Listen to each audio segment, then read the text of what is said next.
Okay. Hi, everyone. Welcome again to another podcast episode of the Neurodiverse Astrologer, my podcast.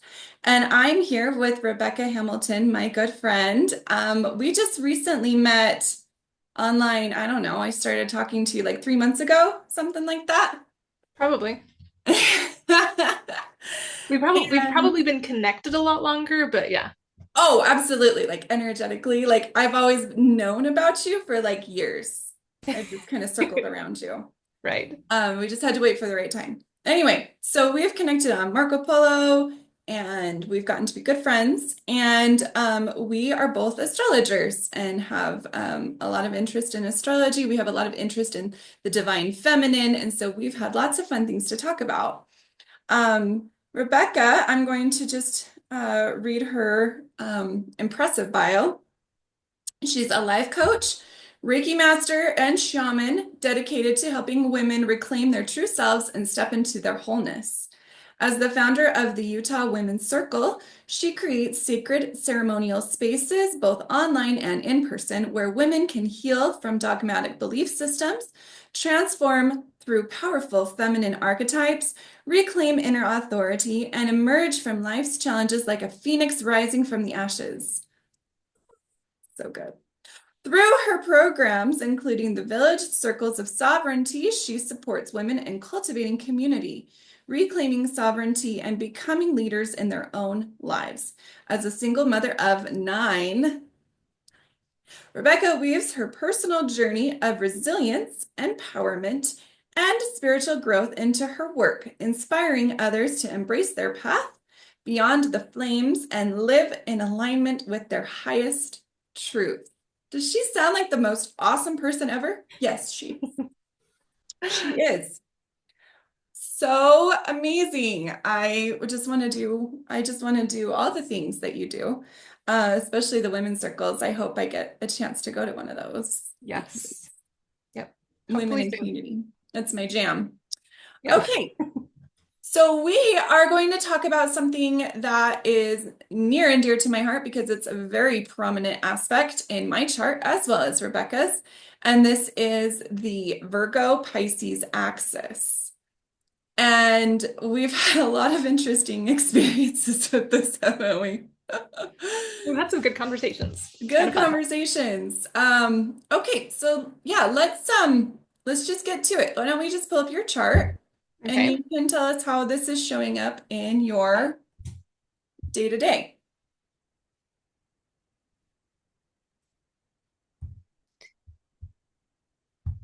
All right. Can you see that?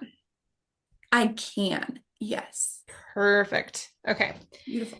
So this is a fun. I I used to get kind of like, and depending on which program you're running it from, there's a lot of red lines. There's a lot of squares in my chart. And I used Mhm. to go, oh my gosh, why do I have so many squares?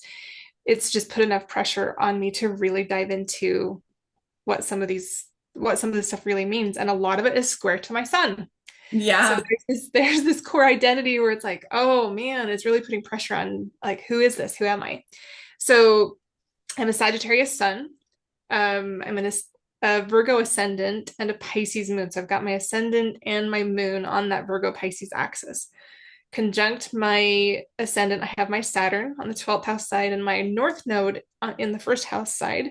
And then exactly on my descendant is my moon. And then I have my South node really closely conjunct also. So this has been like we talked before we started, like this is just our lived experience every day. So we were, I was laughing. So I'll share what I shared with Alicia before. Like there's this Virgo part of me that has been, okay, oh, I've got this podcast coming up and we're going to talk about the Virgo Pisces axis. I should probably pull out my books and just refresh and make sure and then there's the Pisces side of me going, oh, you got this. Like whatever you don't remember, it'll just drop in when we're there. And Exactly.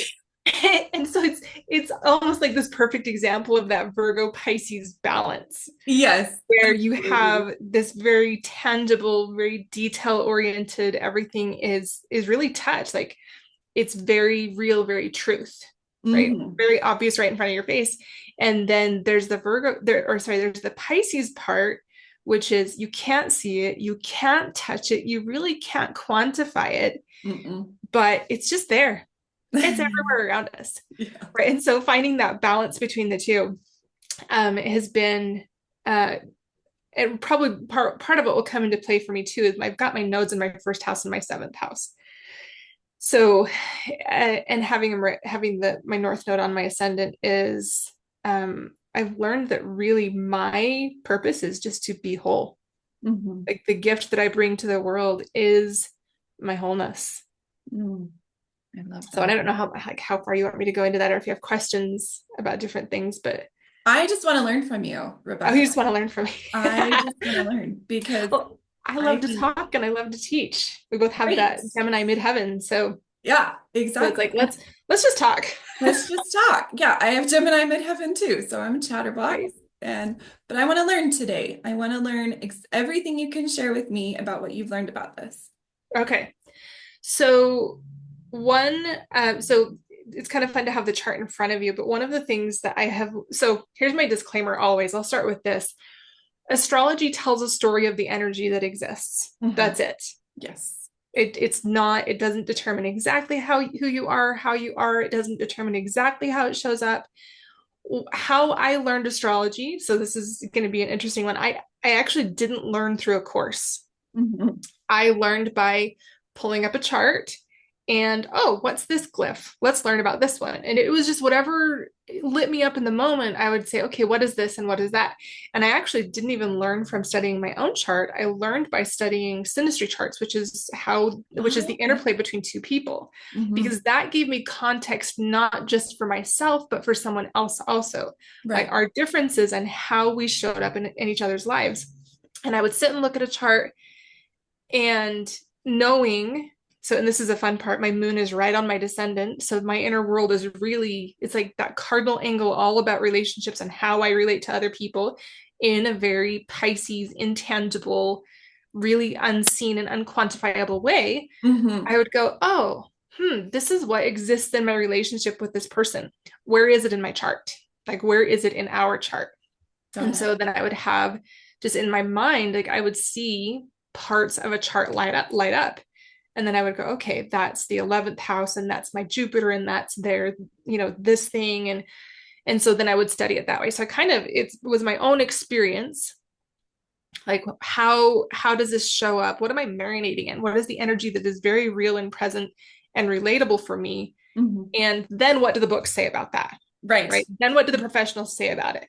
Which is actually not a very Virgo way at all. You would think that No, you're doing this like exploration Mhm. first and then verifying. Right. And I am trying to do that more because I can get so overwhelmed by everyone's interpretation, especially when it comes to spiritual things. Everyone has Hmm. their own interpretation of things. And my Virgo's like, no, there has to be one answer or like, one path. And that's just not the way it is. And Right. Well, and it's very much that Virgo, right? We love information, we love detail. It's the minutia that we love, yeah, but it also really bogs us down. it does. It really Absolutely. bogs us down. And I think so. How old are you? I'm 38. You're 38. So Mhm. I'm almost 46. So Okay. there's a little bit too where just time, like time Mhm. and experience, where you go, because there was definitely a part of my life where Virgo was like, that's how I attacked everything Mhm. and attacked like it was true. Like I attacked, it was like almost like a battle. It's like, okay, we're gonna go into this and we're gonna figure this out. Right. And Gonna I fix would it. go into it in a very Virgo way where I needed all the information and I needed to do all the studying Yeah. and I would get bogged down and give up. Hmm. But then I would really, and this is a super funny thing. So somebody somebody will suggest a book to me and it'll be a hit for me or it won't, right? Usually I'll usually get different people suggesting the same book within a week or two and I'll get two or three hits. I'm like, okay, I need to buy that book. Yeah. And then I'll buy the book and I hold it in my hands and more often than not I go, not yet. And I'll put it on my shelf. I Right. was I got like that too. so a year later, is this is usually about how long it is. I'll be looking through my bookshelf. I'll reorganize it. It's not a Virgo thing at all. I'll be reorganizing my shelf, creating more structure, more order in my office or whatever. And I'll come across a book and go, oh, I never read this book. And I'll Yeah. pull out the book and I start flipping through. And it's literally the things that I've experienced in the last year. Yeah. I'm going, it's a witness, right? I had the book before I had the experiences, but I didn't read the book until after I had the experiences. And that to me, it's very much that Pisces Virgo axis where you are like so much of it is intangible. And Mm-hmm. for me, because I learn in such an experiential way, I experience first, and then the Virgo gives context, Mm-hmm. right? Mm-hmm. And when you talk about femininity, feminine is doing masculine, or sorry, feminine is being, masculine is doing. Yes. And we actually learn better through our beingness than through anything that we can, any information that we can gather or any doingness. Oh. It's just our way of being. And usually go, oh, this feels really, really good. And Mm-hmm. this is one of the things I love about Virgo. Virgo is very much about the body, right? It's Yes. Let's talk about so, that some more. oh, it, it's our health, Yeah. right? First of all, Yes. um, the archetype of Virgo, the Virgin, when you and I don't ever ask me to cite anything. As even with Virgo as my ascendant, I data and details are important to me to get me to the end result. I don't get caught up on the data and details anymore. Yeah. That's And too. kind of the origin, the origin of the Virgin is not what we've created it to be as far as someone who is sexually pure. Mm-hmm. But the Virgin is actually whole unto itself. It's a whole Okay. person. And you and I have had this conversation about, is Virgo masculine or feminine? Yeah. Yeah. We And so have. and I was thinking about this morning, and like I think it's actually really balanced, I do too. right? Because of that wholeness aspect of the Virgin, I love that it that. really is not masculine and is not feminine. But I do believe it is about the self. Mm-hmm. So when I started, so because my North Node and South Node are in the first house and seventh house, it is very much self and other, right? First house is the house of self, seventh house is the house of partnership. Partnership. Mm-hmm. When you work your way around, the first six houses are all about the self. The other seven houses are all about the other. And they're all in axis or in opposition to each other, but not, I don't even like the word opposition, but in balance to Mm-hmm. each other. Mm-hmm. And so in Virgo and Pisces, you have Virgo as the self, right? The The stuff. very physical self, Mm-hmm. and Pisces as the other, everything else, Everything. right? Not Okay. necessarily another person, but everything that's not me, that's Pisces. Right. Like just like all energy, all matter, all Mm-hmm. just everything. Yeah. And even to move into, so like, so Aries, right? Aries rules first house. So Aries is the self, Libra is the other. Yes. Taurus is self. It's very much, again, like physical stability. It's your own value system. Then Mm-hmm. the opposite of that, you've got Scorpio, Scorpio. right? And then you've got Gemini, which is like your immediate family, right? Very also very, very close to your own communication. And then opposite of that is Sagittarius, which is everything else. It's the Gotcha. higher learning. It's how and it's the world, even world travel, whereas Gemini is local travel, Sagittarius is world travel. And you can go around the whole zodiac that way, and everything is in balance one with the other. Okay. And that's where I love the interplay of the axes, because you can't pick up one without picking up the other. Absolutely. I agree. And when you have a chart like mine where there is so much, like two huge parts of myself Mm-hmm. are exactly opposite of each other. I've Mm-hmm. got my ascendant, which is me and how I show up in the world. And then I've got my moon on my descendant, and that's my inner world. And they are exactly opposite from each other. And Right. so I've obviously got tension from that, from everything sitting right on my IC, but there's always this tension of where's the balance. And really, the balance is where we come to homeostasis, not abandoning myself, Mm-hmm. not abandoning the other. Right. So one of the things, so for your particular Ooh. audience, like you talked beforehand about executive function. I, I always say it's my independence. I do not like being told what to do. I can't imagine. I, I don't even, I struggled for the longest time with my own calendars, my own schedules, my own to-do lists because it was still somebody telling me what to do. And I'm like, no, I don't want, you know, and I read something once. Speaking my language, girl. Oh man. So like, don't tell me what to, I need to be able to move and flow and be free. Like there's that Pisces, That right? Pisces. I Do my would be thing. frolicking in the forest with the fairies. Like I have to clean my house. What are you talking about? Oh yeah, it's gonna get gross if you don't. But can't we just go frolic in the forest with the fairies? I feel like Yes. that. So so there's this like I just want to go play. I don't want the structure. I don't want to be told what to do. Of But then course. at the same time, Virgo goes, okay, we have things to do. We need to make a list. So you have to find the balance between that very structured, very detail oriented Virgo and that very freedom loving Pisces. And I love, and this is what's fun for me about my chart, is I have so much Sagittarius and I have that Pisces, and both Sagittarius and Pisces are ruled by Neptune and Jupiter. Okay, that's right. For the traditional. Right. So if you go traditional and modern, I've got that double whammy of Jupiter and Neptune.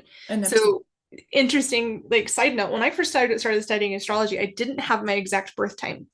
And my mom said, you were born just like right around midnight. It was like right before midnight. I just remember you were almost a December 8th baby. Mhm. And so we were guessing about quarter to midnight. Well, 2 years, yeah, 2 years after I started studying astrology. So with that time, with the time that my mom gave me, my ascendant was also still Virgo, but it was just on the top side of Saturn. But Saturn, like a degree into my first house, not my 12th house, also Okay. gave me an Aries moon. I'm so not an Mhm. Aries moon. Although a wounded Pisces can be pretty combative, pretty Interesting. combative. I've actually had an experience on a dating app where a guy was into astrology and I said something about having a Pisces moon and he's like, I can't because I've been so hurt by Pisces people. I'm out. And I'm like, wow. And he literally never talked to me again. I was like, I've never Just been discriminated against based on because your moon of sign? it was a new experience for me. But at the same time, I also look back and when I was in my deepest wounding, man, I could cut. Yeah. Like because Pisces can see so much and feel so deeply, Oh, that it's makes sense. very, very easy to tap into exactly what will hurt, whether we mean to or not. And I've been that wounded Pisces, Hmm. right? Hmm. Um, I'm divorced, so I've been through some stuff. And Right. I've been in that wounded Pisces place, my wounded Pisces moon. Like that's the most sensitive place in your chart anyway, right? Mhm. Add to that, so my moon is actually just like a few minutes shy of being seventh house. So it's Mhm. actually the most sensitive spot in my chart because it's that very last bit of the degree of the sixth house, which is ruled by Virgo, Right. which is the physical body, right? Right. And so I actually have a friend, an astrology mentor. She's been an astrologer for over 40 years. And she looked at that and she just started going, are you really, really sensitive? And I said, yes, I'm Yes. so sensitive. She goes, no, like, I mean, really sensitive. And I said, yes. She goes, you have to be careful what music you listen to, Yeah. what environments you're in, Yes. fragrances, products, foods, everything. And I was like, holy moly. I hadn't told her any of this, Yeah. but that's very true. Yeah. I have migraines if I go in specific places. And she said, your moon is literally at the most sensitive point in your chart. The most physically sensitive point in your chart. Hmm. Because Hmm. you have to be so, so careful. And I felt so validated. I'm like, thought there was something wrong with me because I'm so Right. sensitive in so many ways. But anyway, so when I did find the correct birth time, which is actually 12:26 a.m., right? So Very different. almost 24 hours earlier, That's very still took different. it is very it moved my moon into Pisces, but still kept, my ascendant in Virgo very, very close to where it was before, but it put that Saturn in my 12th house, which is ruled by Pisces, Pisces. right? And so I was like, oh my gosh, okay, Saturn in the 12th house is so different than Saturn in the first house, Oh, right? you mean Saturn is ruled by Virgo? Sorry. Well, no, the 12th house is ruled by Pisces. Oh, that's what you're saying. So Okay. my Saturn Um, in my 12th house, 12th Yes. house ruled by Pisces versus first house ruled by Aries, Saturn shows up very, very differently in 12th house versus first house, which Totally. explained why there were some things as I was learning, I'm like, yeah, it doesn't really resonate, and just kind of put it on the shelf. Of And I course. got to pull all those things off the shelf and go, oh, wow. Like, I Yeah. get it. Like, it gives context for these experiences where this other just was off.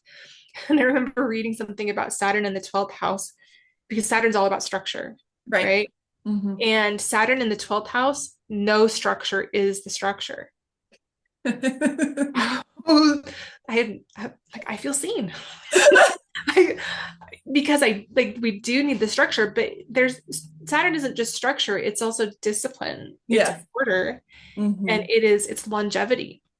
Right. So in this whole making lists and giving them the proverbial bird because I don't want to do it because I don't like being told what to do, but also really craving order. I don't like clutter in my house. I'm Yeah. pitching things all the time. Me too. People come in my house and go, "Oh my gosh, do you even have kids?" I'm like, "Yeah, I can't stand the mess. Like we clean up when we're done because I can't not." Um, but learning why. Well, stuff sucks your energy. And you're going to be Right. sensitive to that. And Yeah. this is exactly where I'm going with this because it wasn't just I hate house cleaning. I hate house cleaning. I don't do it the same way all the time. I can't make me crazy. But it's just this very interesting axis where what I had to learn is to have mileposts in my like mile markers in my day, Mhm. right? So that's not the right word. Anyway, you get what I'm saying. I Kind do. of always get the right word, got the right idea. That's the most important part. But these like I checkpoints throughout my day, right? I don't do everything the same every day, but there are some things that I do the same every single day because if I don't, everything's blown out. Right. But within those checkpoints, I can totally flow in what I'm doing.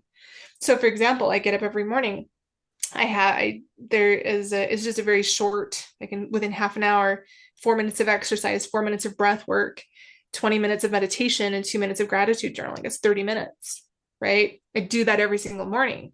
Nice. Then I do my morning pages, which is if you're familiar with the artist's way. Like Yeah. that was hard for me at first to do those 3 pages every single day. I'm like, I have to sit here long enough to write 3 pages. That would be hard for me too. But once I got into it, like I didn't realize how much was not even here, but up here. Like it was up here, but to get it through, like from this Pisces realm into my body and then out onto paper into the physical, tangible realm, it was so powerful, right? Yeah. It was so powerful. And once I started experiencing that, I'm going, I'm calmer. Right. I'm clearer. I have direction. Things don't ruffle me the way that they did before. And Right. so I have these routines, and it's not when I tried to have routines or use a calendar or a planner or just for the Virgo structure. When I did that or tried to do that without the balance of the Pisces higher purpose, Hmm. I couldn't do it. Understood. But once I had the higher purpose as the motivator for all of these other things, and I can keep them in balance, then I have structure to my day. I can run my business. I can run my home. I can be with my children. I can fix incredible meals for my kids. And I can have days where it's yo yo night, and yo yo just stands for you're on your own. Like when your kids are old enough. It's like warm up some leftovers. I don't care. I don't even care if you have breakfast for dinner. There's grab some eggs, grab some hash browns. Like you're on your own. I'm off tonight. But to be able to have a calendar and a structure and also be able to acknowledge both very real parts of me and Hmm. say, yes, this is what's on the calendar and this is what's on the menu. And I don't really feel like it, but it's still within this structure, right? Within Hmm. these mile markers, these goalposts, it still fits within the structure. And one of the things, it's also a very beautiful balance of masculine and feminine. Totally. It doesn't have to be this rigid, it has to be the same way all the time. I can flow within the container created. And so when I look at, so you're talking about clutter. So my former spouse, and this is said without judgment, this is just data. My former spouse was a hoarder. Hmm. And I am I'm so super, sorry. super. It actually took until we'd been divorced for a couple of years for me to to work through the emotion of it to get to the data of it. And oh, okay. And hoarding it's another mental, emotional, right? There's no judgment. It's like, oh my gosh, what causes that? Right. Right. And then I can have compassion for that Right. and compassion for how very, very difficult it was for me because we talked about it a little bit ago. I can't going into a room clear full of stuff. I'm going, oh, I can't get me out of here. Like I can't Exactly. do it. Yeah. Getting And to where I can manage better now, especially if it's somebody else's space, right? Compassion for why. And honestly, they probably just don't have the sensitivity to it that I do, and it's okay. But mhm. it within my own home, one of the things that I've taught my kids, I've just been doing this with my daughters, is that you literally have an energetic attachment to every tangible item. And again, this perfectly illustrates that Virgo Pisces axis. There is an emotional, there is an energetic component to the physical component, always. And if you've ever studied feng shui or color theory or any of those things that have to do with your environment, and what I've taught my kids when we were first decluttering and just kind of, recovering from the divorce and different things like that, I actually did an object lesson with them where I tied a piece of yarn to them and then started tying it to an object that they owned, and then another piece of yarn to another object they owned, and then another piece of yarn to another object they owned. And they get to 5 or 6 things and they're like, they're starting to get claustrophobic because Interesting. they can see and feel it's a tangible representation of the energetic connection that we have to everything that we own. And I so knew that, but I didn't know that. You know what I right, mean? right. So because you know it in the Pisces realm, but you haven't made it physical, right? Yeah. When you have that physical experience, you go, it's undeniable because your Mhm. body and your spirit are going, oh no, I can't do this, Mhm. right? And you truly understand that connection with the things that you have. And so, and I always tell there's always this joke. Um, Growing up, if I didn't want to brush my teeth, my dad would say, well, only brush the teeth that you want to keep, right? And so I've used that with my kids, but in the same context, only pick up the toys that you want to keep. If you don't Right. want to keep them, leave them on the floor. Mhm. Because and it's not from a threat, like if you don't pick up your toys, I'm going to send them all to Goodwill. It is, if it's more than you can manage, it's more than you need to own. It's not about taking something from you, but returning your energy to you by not obligating it somewhere that you can't manage, right? Oh, I'm having an emotional reaction to that. It's really beautiful. And it's taught my kids to not be attached to things, Hmm. right?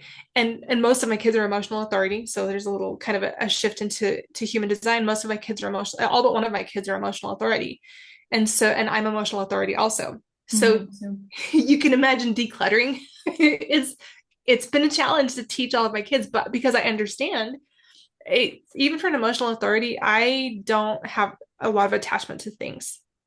I agree. I don't either, actually. But making the decision sometimes is really hard Yes. because because there are, like, we have so many beliefs, like I spent money on it, I got it from so and so, I don't want to disrespect the person. And just Hmm. over the years I got to where, like, I have 9 kids, and at the A lot peak I of had stuff. 9 kids at home in a 1700 square foot house. You Mm. cannot keep all of the things, No, and no. you have to tell grandparents, I love you and I know that you like, coming up on Christmas, so here's a little bit of advice for moms as you go into this. um so here, and this is another thing, Pisces notoriously terrible with boundaries, terrible. But if Pisces is notoriously terrible with boundaries, who's the best with boundaries? Virgo. Virgo. I never thought of that. Right? So because it's that you have to have that balance. So if you, Interesting. and it's the kind of light shadow thing, and you can probably, like, what's the hardest thing for each of the zodiac? Okay, look across 300, 180 degrees. That's where the balance to that is. So Right.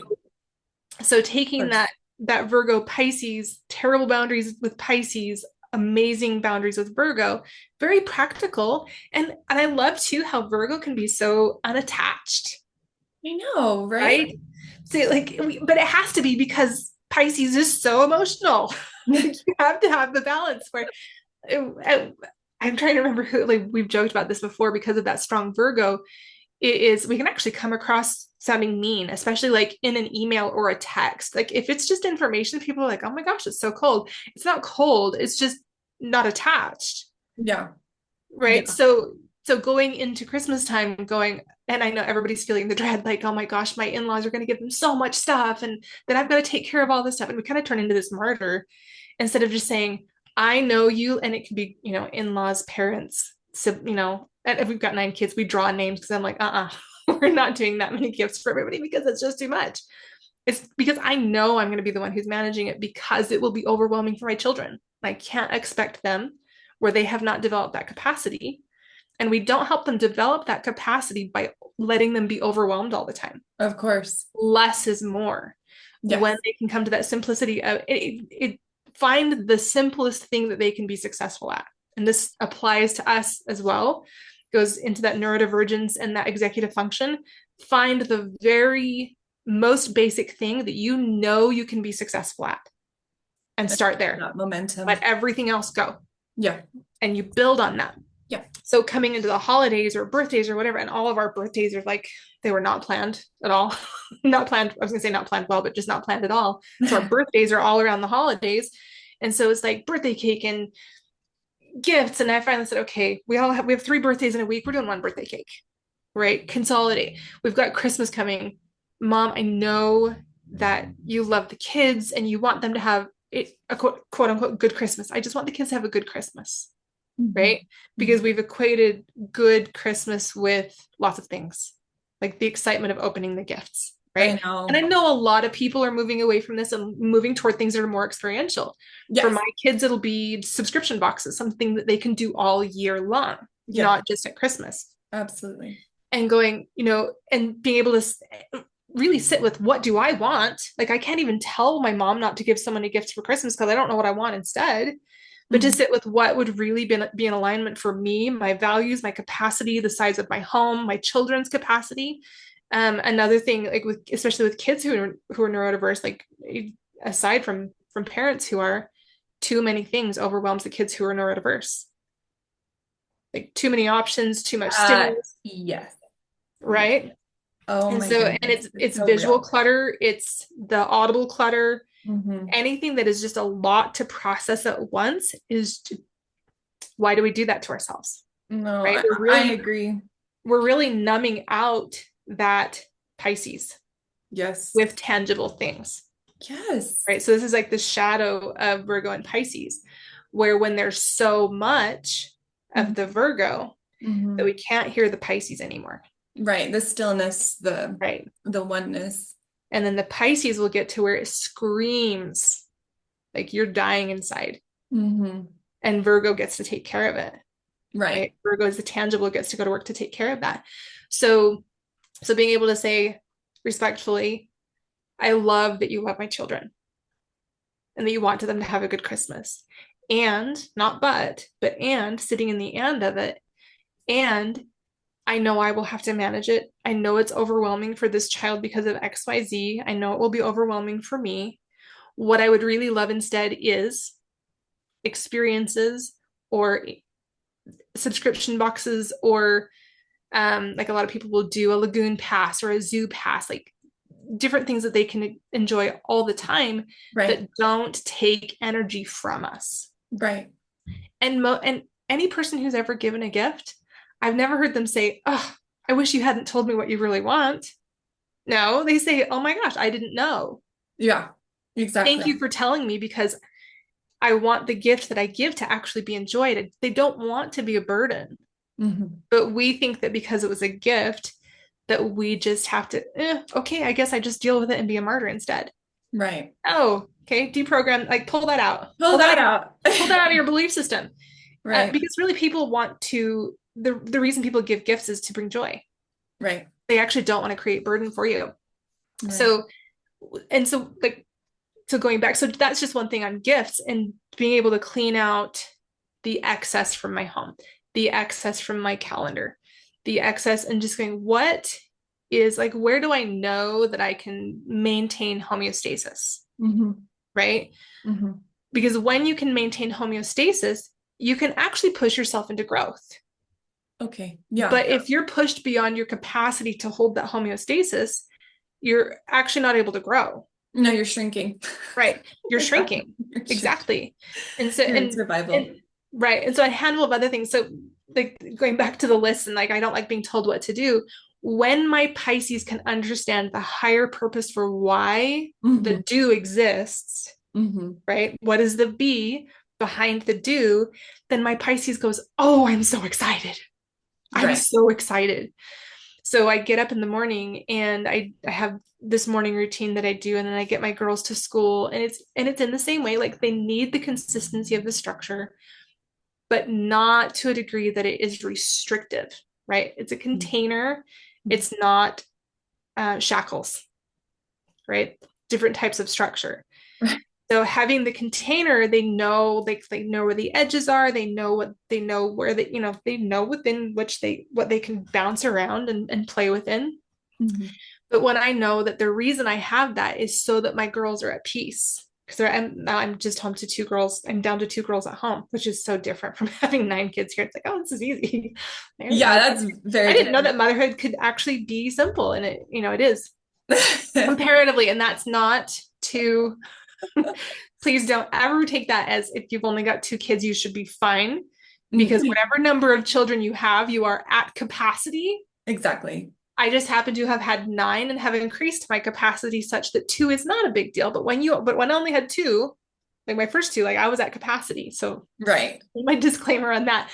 But Right. to go like because I have this structure, my girls can so they can like it my so my two daughters at home, actually, one is a Virgo rising, one is a Virgo sun. So there's a lot of fun little feminine Virgo in my house right now.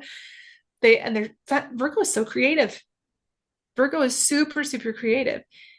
Just like the imagination, the intangible imagination of the Pisces, the Hmm. tangible creation of the Virgo is incredible. Mm. But what that means is that my daughters go from room to room creating, and I'm going, I just wait, how did this happen? How do we have such a mess already? And I said that once to my daughter, my 10-year-old, and she goes, don't shame me. And I'm like, oh, hold on, hold on. Like, this isn't meant to, I'm like truly surprised. I said, you're Hmm. incredibly creative. Like, all three of us are just, there's such a prolific level of creativity that sometimes, like, with the three of us together, I'm going, oh, okay, we got to scale some things back. And that's my job, scaling things back as far as what they have access to. Like, if they Right. can't keep it under control, and if I can't easily help keep it, maintained, then we've got to go through something. So we're going through Barbies right now and getting rid of half, coming into Christmas, and it's been more than they can manage.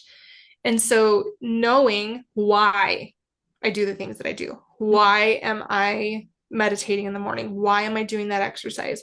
What is the physical, tangible result? And what is the higher purpose of that? Because then I keep them in balance and I don't go, oh, I have to exercise. Right? I go, oh, I have to unload the dishwasher this morning. I actually don't think about unloading the dishwasher. I It's such a natural part of my routine every morning now, and I don't consider it morning cleaning. I call it calibrating frequency. I am calibrating the frequency in my home by keeping very structural things in order and taking care of every day. There will always be times when I'm sick or whatever, but honestly, it's such a routine for all of my family that if I can't get to it, somebody else usually does. But Nice. I actually enjoy now unloading the dishwasher, turning on the tea kettle, making my cacao, my morning shower, my meditation, my journaling, because I'm calibrating my way of being, my frequency. Because Right. all of the do that's on that Virgo side, when it comes from the way of being, it's easy, Okay. right? And so you've got the creativity of Virgo, and Hmm. my commitment to myself is to create only from ease and joy, not from pressure, not Okay. from strain, not from have to I do, need to write that down. right? So creating only from ease and joy. I And love when I that. have that, and I have, specific structure to the things that I'm doing in the morning, I'm taking out the trash, mental trash, like with the journaling, Hmm. taking out the trash, calibrating my frequency. Then I decide what to do. And I don't know if you've heard of the be, do, have Mm-mm. versus, okay. So a lot of the time, most of us are programmed, not on purpose, but culturally, pick your poison. In which culture we're talking, it could be family, it could be religion, it can be demographics, whatever it is. We're culturally conditioned to do Mhm. so that we can have, Mhm. so that we can be happy, right? Happiness or joy or fulfillment or whatever is on the other side of what you can do and what you can have. Right. When in reality, when we focus first on our way of being, right? So there are things that I'm quote unquote doing that Mhm. contribute to my way of being, but my focus first and foremost is myself, that's the Mhm. Virgo, Mhm. and my way of being. Mhm. And then I go to that Pisces axis and then ask, what is the most aligned action that I can do today? So Okay. there's the be, then there's the do, Mhm. and then all of the things that I would like to have, all of those things that I desire, they come into my life as a byproduct, Mhm. right? I'm True. my way of being, my happiness, Mhm. my joy, creating from ease and joy, Mhm. my selfhood, my autonomy, my authority. Mhm. Then I do, then I have everything I want. That's true. And then even if those things that I want take a while to come, my way of being is so solid that It's I don't spiral. right, because you don't have to have them to feel okay. Right. And that's also when you talk about taking like the extra things out of your environment, Mhm. right? For those of us who are super sensitive to the things around us, you realize I don't really have anything by having all of those things. Mhm. I just have blocks between me and who I want to be. Very true. So it Mhm. is just this fun, like I'll clean my house and I'll turn on the music and I'm like, we're gonna raise the vibration in the house and the girls and I will dance and we're vacuuming and we're doing, mopping and we're tightening and finding socks. Please tell me I'm not alone. Socks all over the house. It's like, Yeah. oh, that's where these socks are. Oh, this shoe that's been missing even in a house that I keep relatively tidy because Mhm. for my own peace of mind, I still like we've got one of my daughter's shoes. She's got special, so she's got has to wear special shoes because of her dwarfism because regular shoes don't fit, and so one of her shoes is missing somewhere in my house. Like, dang it, I need that. We need that shoe because the other ones, like, she needs new ones because she's grown a tiny bit. It doesn't grow very fast, but going through the house together, we're calibrating the frequency of home. We're creating ease and joy. We're creating ease by knowing that your clothes are in your closet. Right. Knowing that we have the socks and the socks are not missing, knowing Absolutely. that we have the shoes, even laundry. I I love haven't gotten this so behind on much. laundry in years, Hmm. right? Because I know the chaos that creates. And most people who have a struggle with laundry, they actually have too many clothes. Yeah, absolutely. Yeah. It's not a laundry issue, it's not a routine issue, it's a too much issue. And I think that this is where this Virgo Pisces comes in. And again, like if I have all of these things that will fill a hole, right? But then you have to manage all these things. And Right. Virgo and Pisces working really well together goes simplify. Absolutely. And I think that your Jupiter, just like Saturn, or sorry, Sagittarius being ruled by Jupiter and that Mm-hmm. excess probably plays into this too, and learning Oh, yeah. about that for sure. Yeah.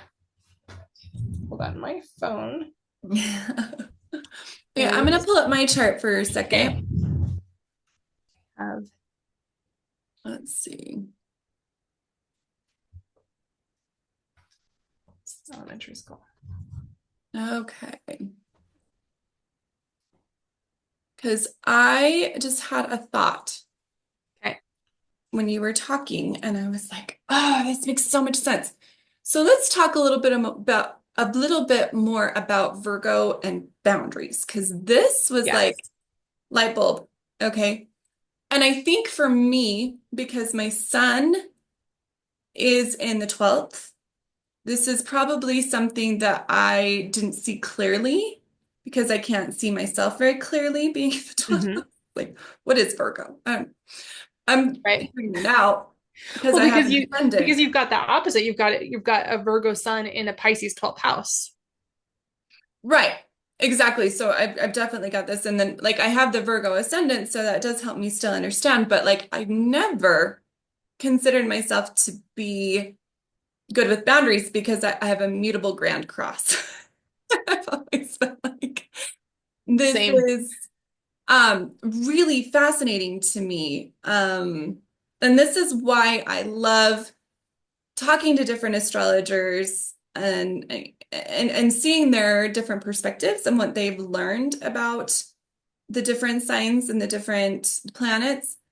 Um, because I wouldn't have thought of that. I wouldn't have considered, I would have said, I struggle with boundaries and I'm a victim. Again, that 12th house, Yeah. that victimization. I mean, um, hidden enemies, which is usually yourself anyway, right? Right. Um, so so it's there. And I'd love to understand. And also when you were talking about Virgo being the body, I also think that that was really a big light bulb for me too. So, I just wanted to say thank you for enlightening me on this because as you can see, it's not something that has come very easy. And then also having my Pisces on my descendant, that's also blurry too. And I don't fully, you know, see that very clearly either. So thank you so much for making it so clear.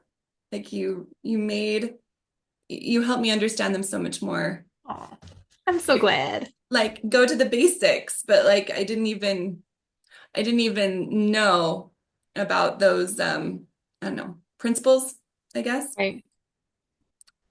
So that just like that gives me more faith, I guess, and more hope. Mm-hmm. And so I guess what it comes down to is I am moving. I'm moving in a month.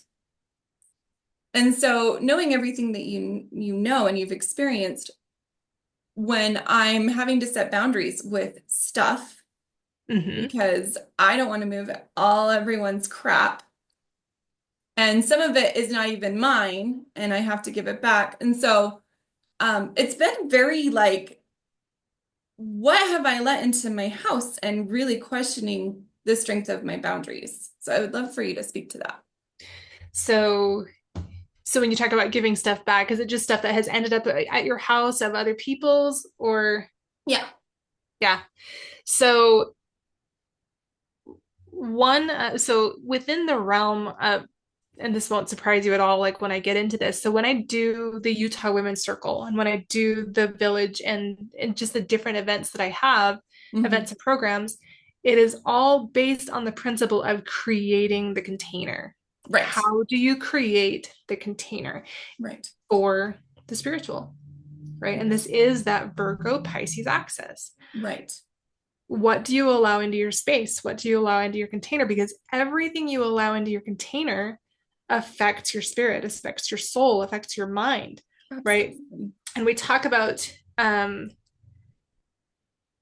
you know, us and our spirit, right? As if there's, and we won't go too far down that rabbit hole. I almost did, but we won't, we won't go too far down that rabbit hole.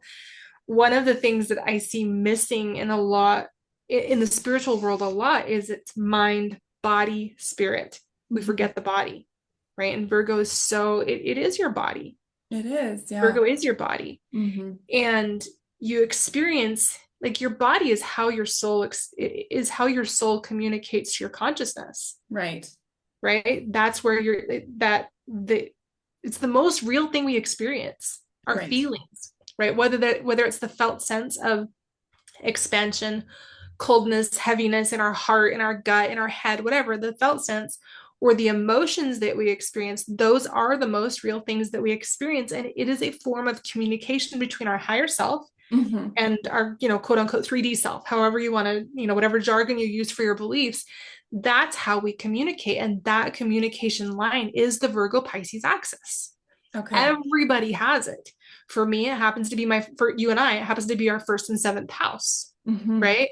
It's going to Hmm. show up a little bit differently for everyone. But that first house is your container. That's you. Right. And so setting that container and saying, okay, what are the most important parts of this container for me? So I'll be teaching a class in a month, but I've called it a handful of different things. It's actually a class for facilitators in Utah. but I call it the ABCs for recovering people pleasers: agreements, boundaries, and consent, Okay. right? The most important agreements you have are the agreements that you have with yourself. What are your non-negotiables? What are the things that you will allow into your space? And it comes from a space of values. Everything that we do or do not do is to experience of value. Of course. I want to experience peace in my home Hmm. because what does that look like? What creates peace? What detracts from my peace? Hmm.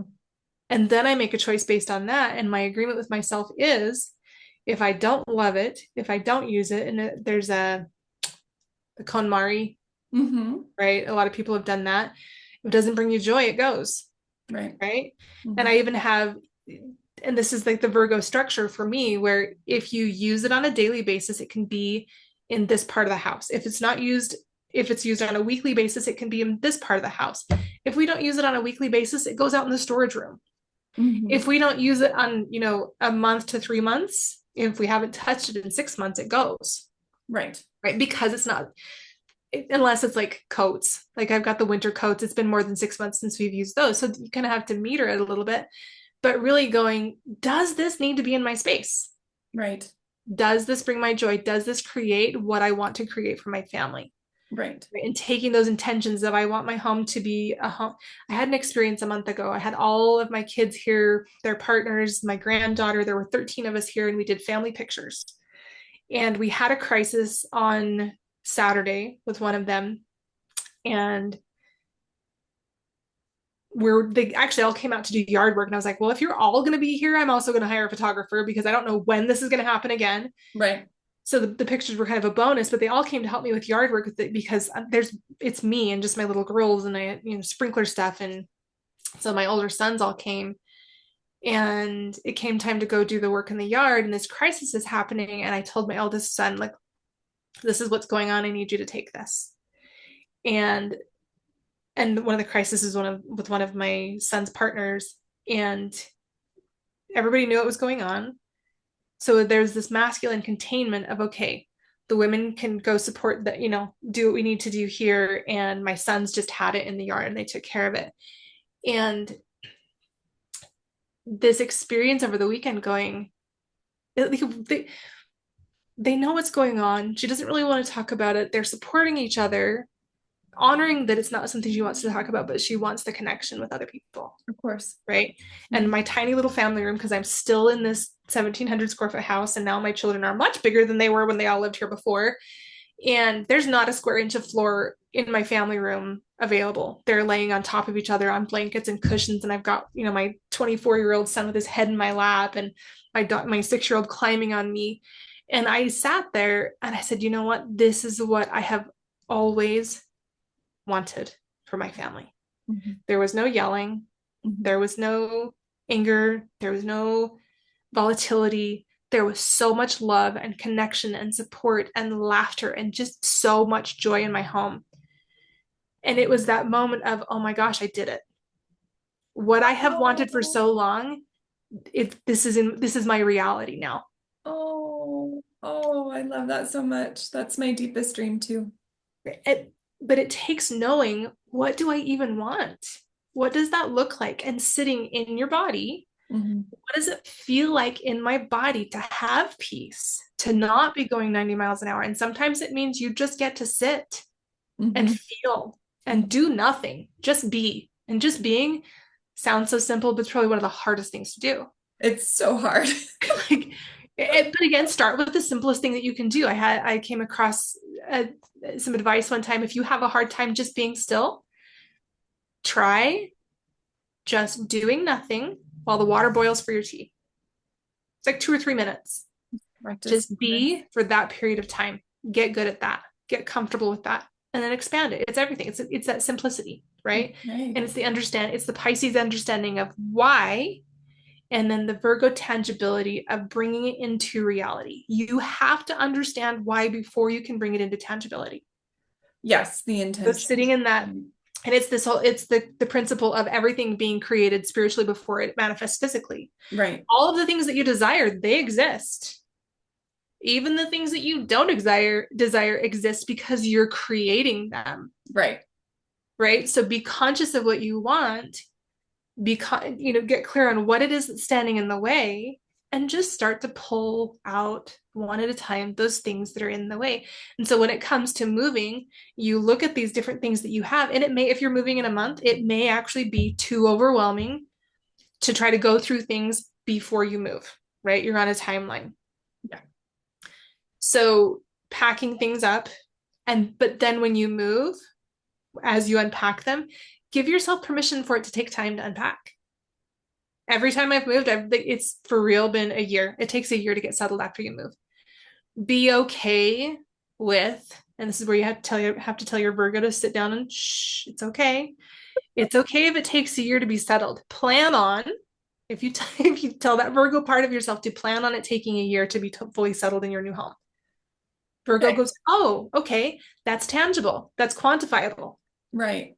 and and then work a little bit at a time, and then as you go through the boxes, right? And Mhm. you're gonna go, maybe not, right? Maybe it's not time. Maybe you're not ready to let go of those things. Right. In And 6 months, you're gonna come back around and go, okay, I can actually let go of this now. mm, Had to sit with it I first. love that. I love that. There's a lot of compassion. Yes, allowing yourself time to just like figure out what you do want.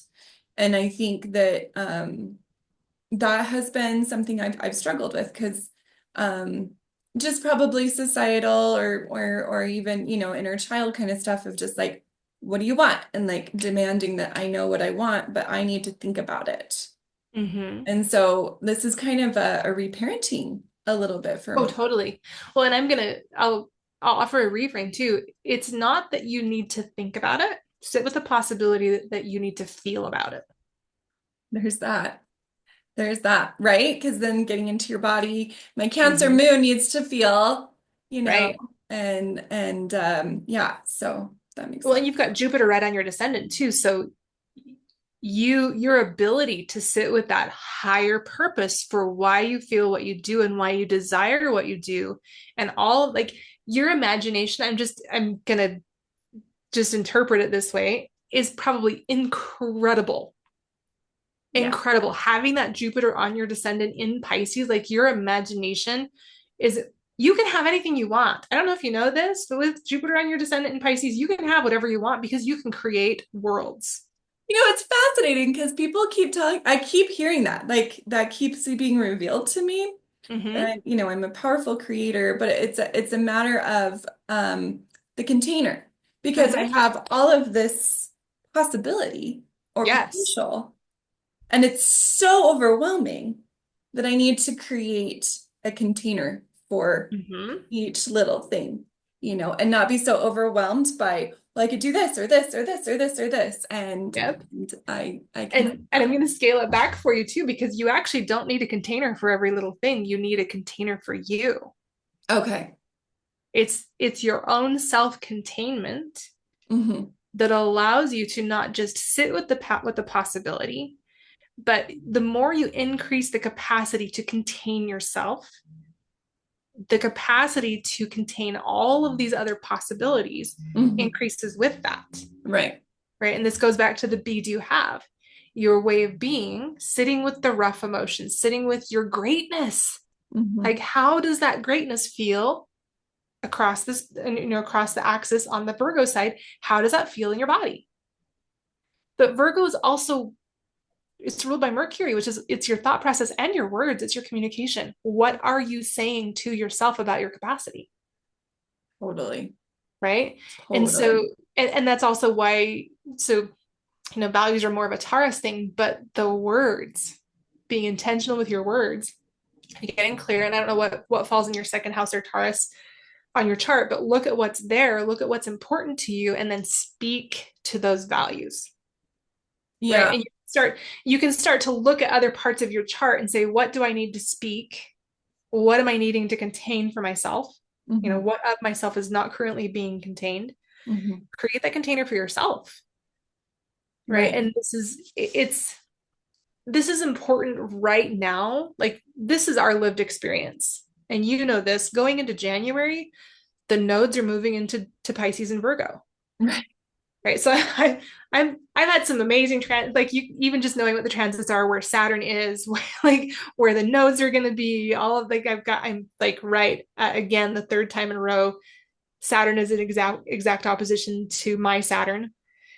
You know, it's been across my descendant a couple times. It's going to go back across my descendant again, and so there's all, and Uh-huh. then got the nodes coming in, and like March and April should be pretty fantastic for me, if not a little bit stressful, but Uh-huh. in the realm of relationships.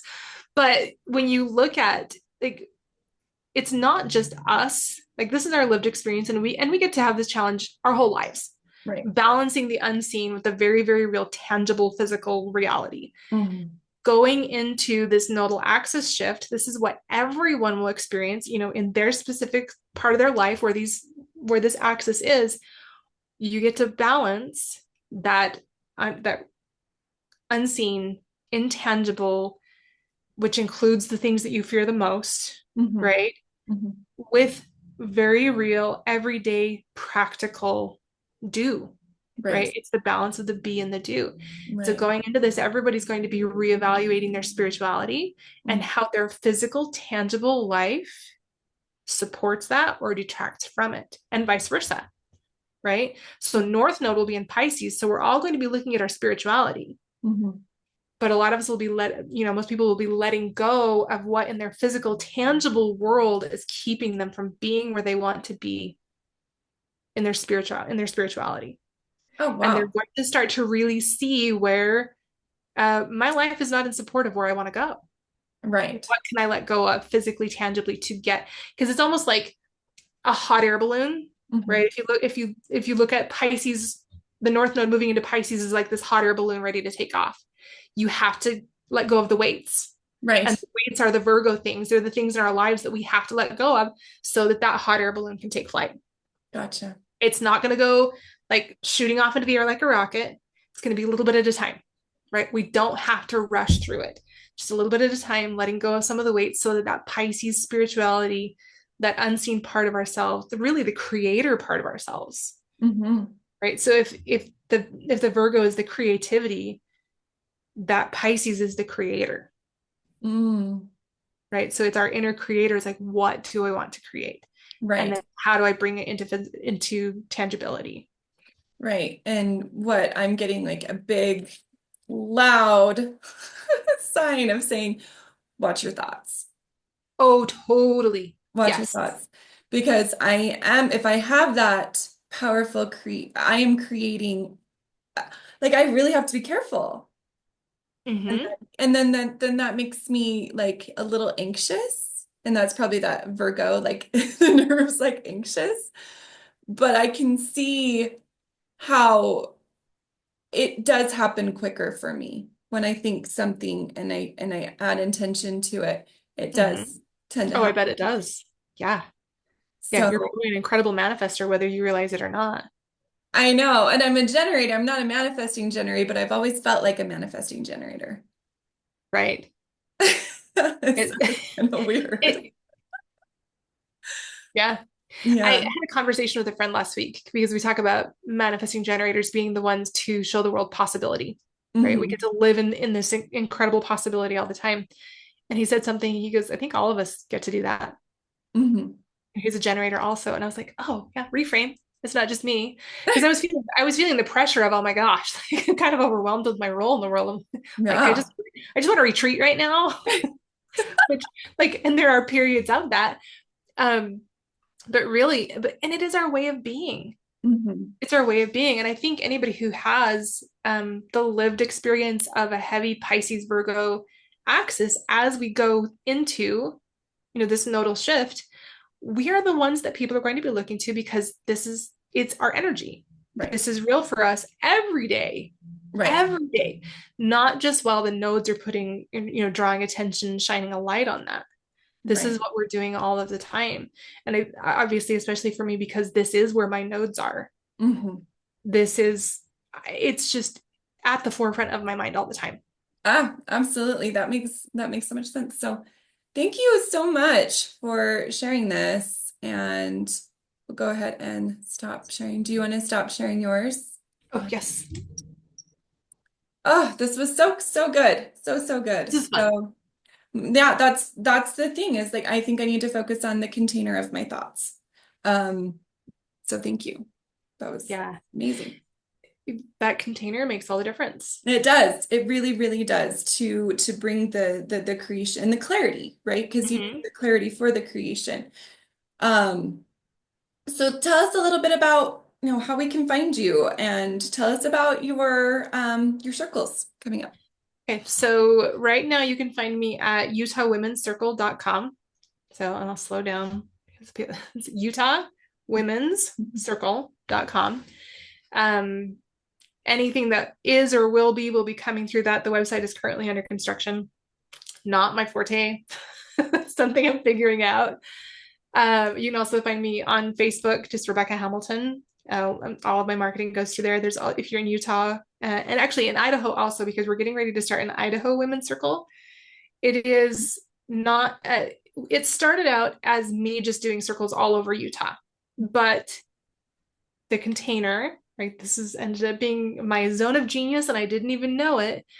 The container and that combination of mind, body, spirit, what the psychology was missing from it. I see. And this ended up being just something that I inherently understand. But when I do the training in December and as I train facilitators, I always have a mental health professional teaching trauma awareness so that we have the psychoeducation, the somatics, and the metaphysics, right? Amazing. All three parts of it so that it's balanced. And I don't know that there are many, if any, other people doing this where they're because every time I talk to a psychologist, you're like, oh my gosh, I wish I could talk to people in the spiritual world and collaborate. And every time I talk to people in the spiritual world, they're like, oh, I wish we could get psychologists to collaborate with us. And I'm like, why can't Let's they do do it. it? Everybody wants this. Let's do it.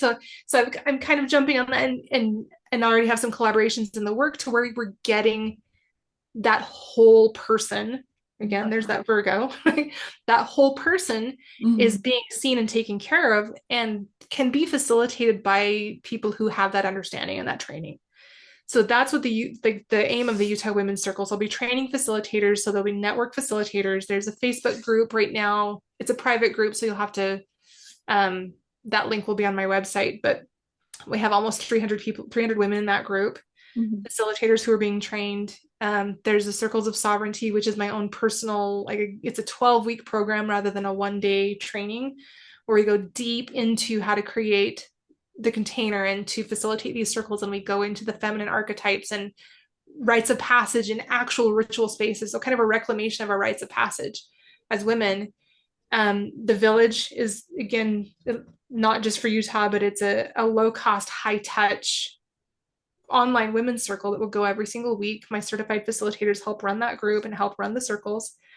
And then I have elite group coaching and then one-on-one coaching. So there's a handful of different things in there. And I'm a manifesting generator. So it's everything. So I'm also an ordained minister and I do weddings and I'm a shaman. So they house clearings and then just all sorts of fun stuff. But yeah, Utah Women's Circle or just my Facebook page are probably the best places to find me. If I could encourage women, especially to do one thing, it would be to look at the village. Women are the village builders, and we've shifted from our gift of collaboration into a competitiveness. And Mhm. that brings up that witch wound and the sister wounds and the mother and daughter wounds. And Totally. that environment is specifically to work through those archetypes in a community. And I call it like co-regulation is community regulation for me, Mhm. just Mhm. another type of co-regulation to Totally. where we can actually create the collaborative, intimate feminine connections that we need to and that we've been missing for centuries. Oh, I can't wait to go. I just can't. Well, thank you. I'll leave all of your links below. Awesome. And this was incredible. Thank you Thank so you. much, Rebecca. Thank you for the invite. Of course.